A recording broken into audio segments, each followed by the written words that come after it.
Okay, people. So I am now back from an interesting piece, right? And hey, I think sometimes you can get a gist of a film by its title. This one, nah, right? So I saw Power of the Dog, which I mean you might assume it's about shepherds, right? Or something like that. No, no, it's a western. Yeah, who'd have thought? I don't know. Maybe it's based on an old expression or something like that, but I don't know. What I do know is it was a bloody good film, right? So it is the new film from Jane Campion. She wrote and directed. It's actually based on the 1967 book of the same name by Thomas Savage. Yes. It is produced by Emily Sherman, Ian Canning, Roger Frapper, Tanya Sedge Hashan, and Campion as well. Cinematography is Ari Wergner. It's edited by Peter Skibireras. Music is Johnny Greenwood. I believe this is his second in the festival. Or maybe there's another one. But yeah, Johnny Greenwood, he's putting in work. Right. So yes, that's that. And the cast. Oh my gosh, he's got a very good cast, right? We got Benedict Cumberbatch as Phil Burbank even.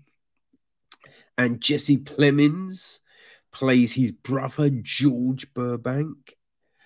Kirsten Dunst is Rose Gordon. She's got a son called Peter, and he is played by Cody Smit-McPhee. Right. Tamsin McKenzie. Hey, she's got her second film of the festival. Now it's a very small part compared to Last Night in Soho, but she plays Lola. We've got Genevieve Lemon plays Mrs. Lewis. Keith Cardine plays Governor Edward. Francis Conroy plays Old Lady. Peter Carroll is Old Gent. And Adam Beach is Edward Napo. So, yes, that's the cast. And if you want to know what the film is about, well, let me break it down. Okay. Severe, pale-eyed, handsome Phil Burbank is brutally beguiling.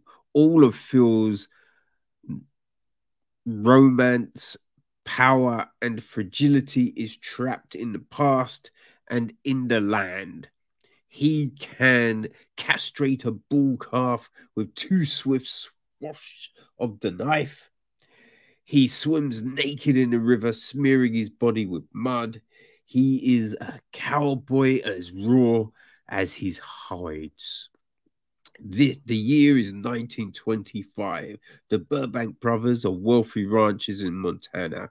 At the Red Mill restaurant, on their way to market, the brothers meet Rose, the widowed proprietress, and her impressionable son, Peter. Phil behaves so cruelly, he drives them both to tears, reveling in their hurt and rousing his fellow co-workers to laughter, all except his brother George, who comforts Rose, then returns to marry her. As Phil swings between fury and cunning, his taunting of Rose takes an eerie form. Oh, yeah, and yeah, that's basically the film, people. So we open up, right, and we get a voiceover of someone saying, when my dad died, I really looked out for my mum. I was there for my mum for some support. Then we see the brothers talking, and straight away you see a power dynamic here, right? We see Phil, you know, he looks down, somewhat on George, right? Because he sees George as the softer brother, the more caring brother, right? And these are frivolous things. Like, what are you doing? You know what I mean? And just these comments, like the way he refers to George, it's just mean. It's mean.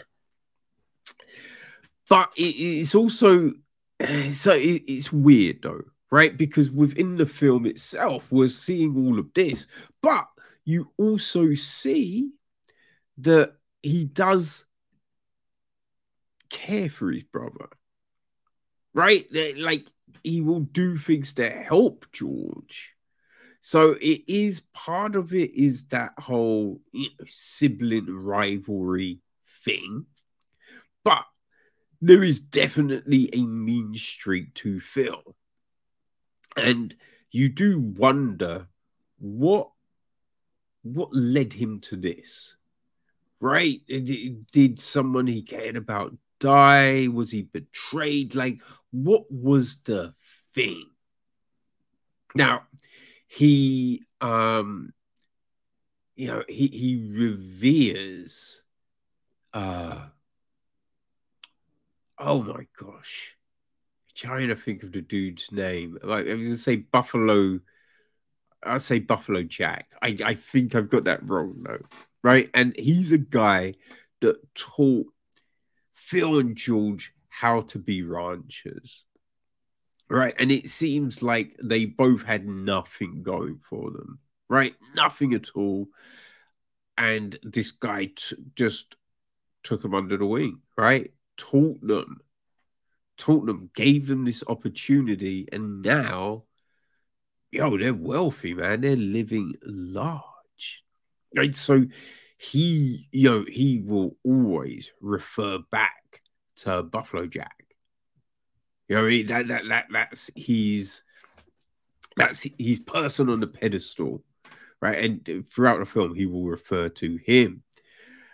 Now, there is actually something, because there's the thing, when, as mentioned, right, they go to this place, they stop over at the restaurant, they just ranched, or whatever, I don't know what you would call hustle, or is it rustle the cattle, hustle the cattle? I don't know. They've just rounded up all their cattle, right? They've been doing this, so they're hungry. So they come and get food. So a fried chicken, right? And it just, oh my gosh, it looks so good. I was just like, oh, it's 8 in the morning, but damn, I'm hungry. So they're getting this food, right? They're being fed. They're being treated well, but Phil's a cunt. Right? He's nasty. Right? He mocked Peter, who'd made these flowers. He made these paper flowers, right? Real intricate origami. And place it, and Rose, his mum, she was just thrilled. She just thought it was incredible. So he encouraged him. So he put him on the table, and Phil just mocked it, using one to light his cigarette. Right? It just mean spirited shit. Right? So you have all of this, and then after George marries Rose, he picks on Peter, right? We're referring to him as a Nancy boy, right? But something is said in the film which does make you wonder. If maybe something happened to Phil, right? Maybe something happened to him that has made him have a hatred for soft as he said, soft, homosexual people, right? You do wonder because, yeah, this thing where you find out he refers to it as something else, but you think, huh, okay, possibly. Now maybe that nothing happened. Maybe it was an innocent thing, and it was literally just the thing to do the thing. But maybe something else, right? Because that could be why. Because there is just this meanness. Like he taunts Rose religiously, finding these just horrible ways to victimize her and, try and make her look small. He believes she's a money grabber. She's just after George's cash. That's why she married him.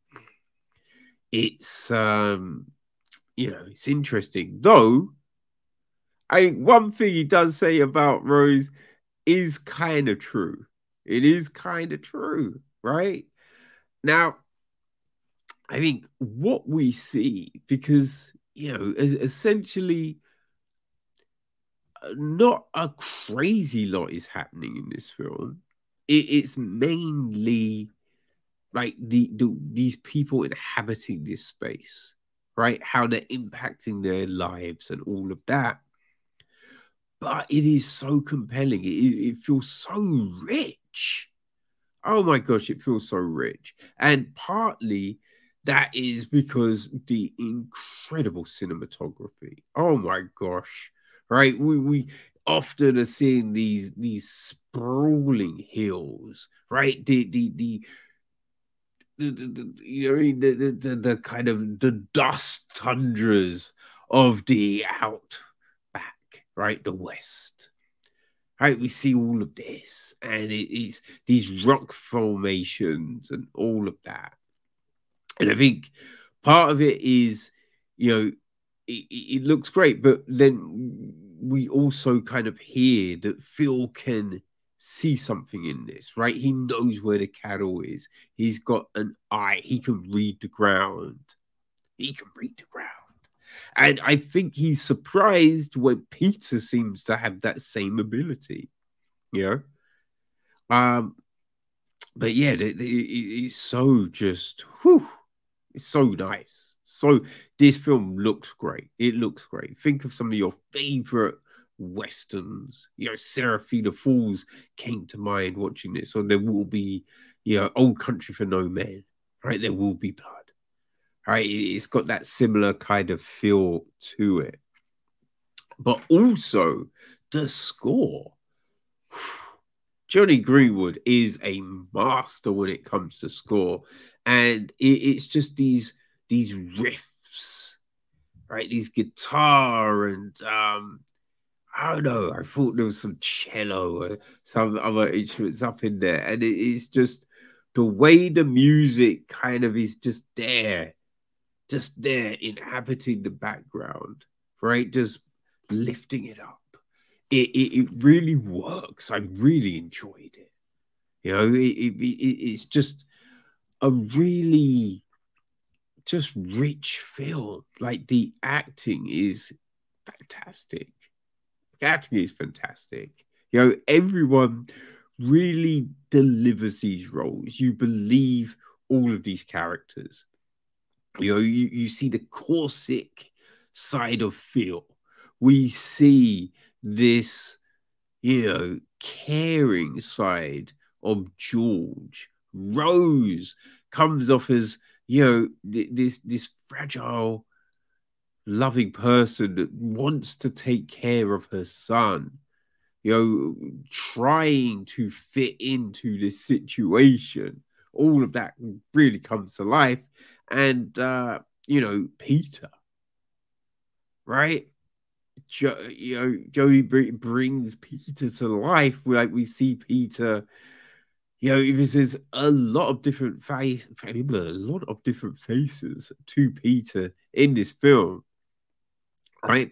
This kid that wants to please his mum, right? Then he's really looking for the acceptance of those around him. I mean, partly maybe, because he doesn't have a dad, right? So, all male figures, it's just like, oh, a father figure here, right? So there's that, right? Once his mum's married George, right? You then see him, trying to fit in on this ranch. And then he's studying. So that aspect of him. So we're seeing a lot of different faces to Peter. And yeah, everyone just delivers these great characters, right? Delivers these great characters. Because in a film where there is no huge plot devices as such, right? There is a lot riding on script. There is a lot riding on the performances of our actors and actresses, right? The score, all of these things now become even greater importance because if they don't deliver, then it is so noticeable, right? Because we're not watching people in this race against time to save the world or, to rob this bank or, what I mean, get revenge. That's not the driving force. So you're then inhabiting this space with these characters. You know what I mean?